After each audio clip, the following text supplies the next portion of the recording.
So make that difference 0 by changing that probability.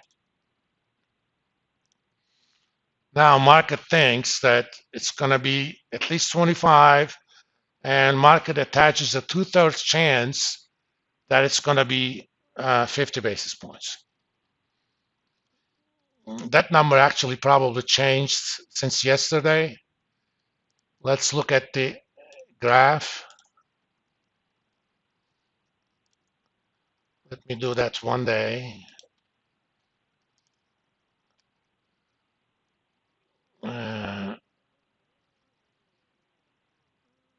Today's 8th, right? On Monday, the closing price in the market was 95,335. Okay.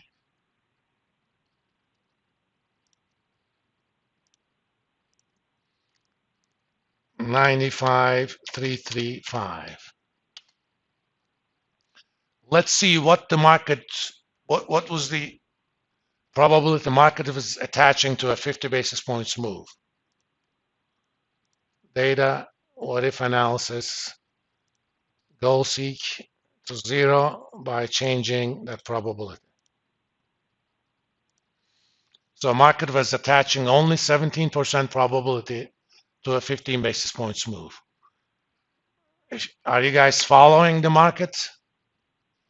Yesterday, there was a testimony by, maybe not a testimony, but remarks by Fed Chair Powell.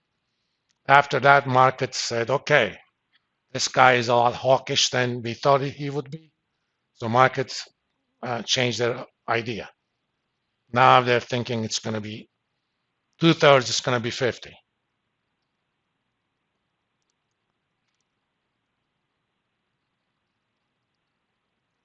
About a month ago, market was attaching 95.36. Let's see, on February 17th, market was actually now saying it was going to be at most 25.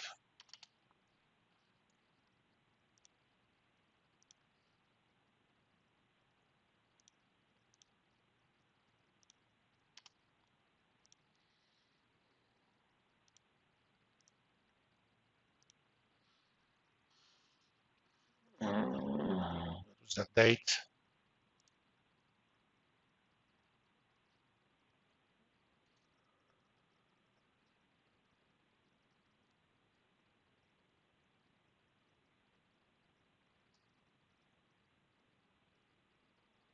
Oh, February 17th.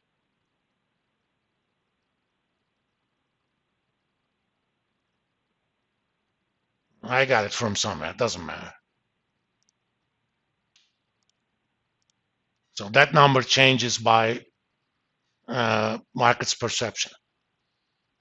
So Fed funds rates features are also useful to figure out what the market thinks is going to happen. I mean, let's look at one more. There's no meeting in April. There is a meeting in May 3rd. Let's see what the market is thinking. For the May contract, it's 94,685, okay?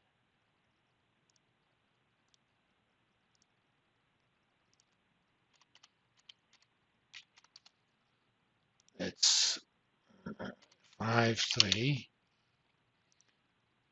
We know it's going to be at least 483. Or let's assume it's going to be 50. Assuming that the rate increase in March is going to be 50, it says upper bound is too low.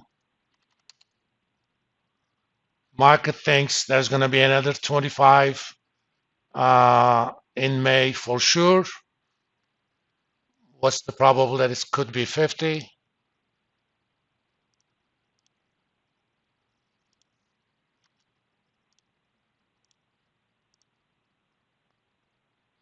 Four.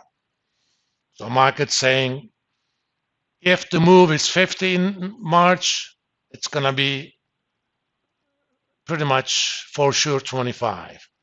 Let's act as if it was going to be 25.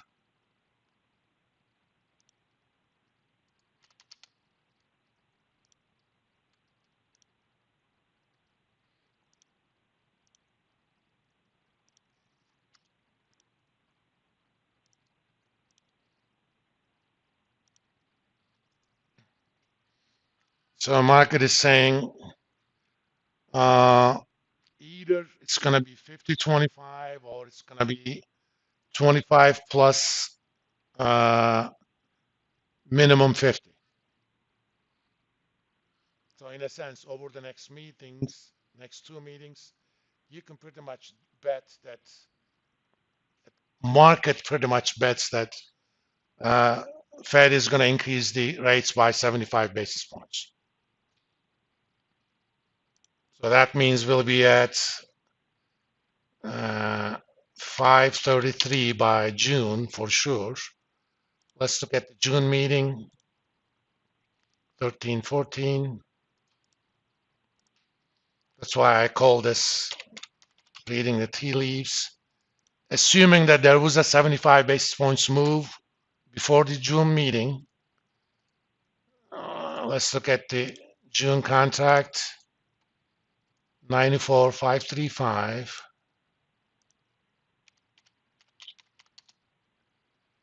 It's too high, so okay.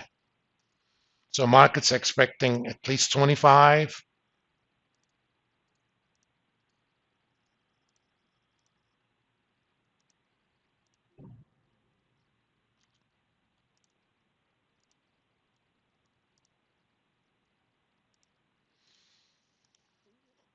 And chance of a 50 is only $1.25.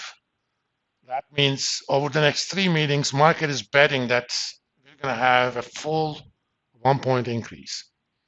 That means prime rate is going to increase, expected to increase by 1 percentage point by mid-June. So if you have a $10 million loan, you know you're going to pay $100,000 more in annual interest because of that.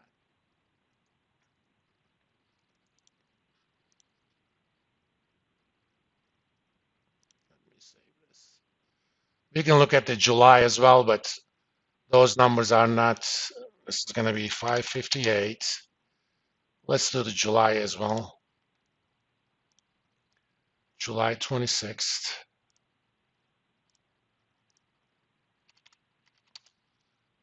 What's the July contract saying? 94.42.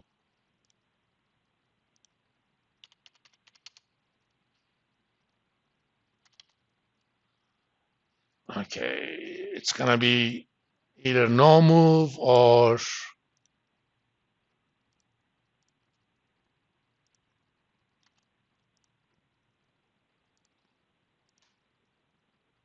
okay. Actually, market saying there's not going to be a move in July.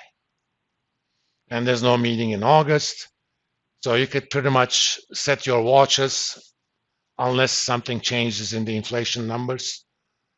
That Fed funds rate's lower target is going to be 550 by fall, and we'll see the numbers after that. That's one of the reasons I don't want to look at these things too far into the future, because a lot of those decisions are data dependent, and we haven't seen those. But you could kind of pencil in somewhere between 75 basis points and 100 between now and September. If the future inflation numbers come lower than expected, we'll get 75, otherwise we'll get to 100. This little spreadsheet alone does a lot of things for us. Let me briefly talk about the euro dollar futures.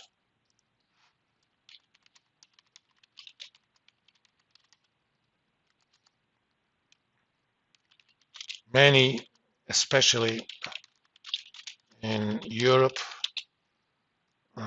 loans are floating rate, indexed on 3-month LIBOR.